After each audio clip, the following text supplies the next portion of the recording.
তো গাইস, তো দেখো আমার বোন আমাকে মেহেন্দি পরিয়ে দিচ্ছে। খালি আমাকে না, ওর আরও ডিউটি আছে, রাত 12টা অবধি আজকে মেহেন্দি পরিয়ে দেবে, তাই না? এখানে আমার মা বসে আছে। আমার মাকে কেমন লাগছে আজকে? কপালে টিপের উপরে একটা লাল সিঁদুরের ফুটো, তা আবার লেটে গেছে। একটু অন্ধকার অন্ধকার দেখা যাচ্ছে কারণ এখানে আমি ফ্ল্যাশ লাইটটা জ্বালাইনি। এই যে এখন দেখেন, অলরেডি আমার একটা হাতের ওপরে পরানি হয়ে গেছে দুপুরে, এখন আরেকটা হাতে পরাবে।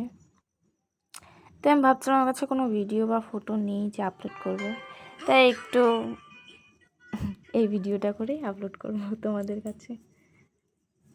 কমেন্টে জানিও আমার বোন আমাকে কেমন মেহেন্দি পরিয়ে দিচ্ছে। আর যার যার লাগে আমাদের সাথে কন্ট্যাক্ট করবে, আমার বোন যে পরিয়ে দিয়ে আসবে। বাই বাই বোন, টাটা করে দে। বাই বাই মা, টাটা করে দাও। টাটা।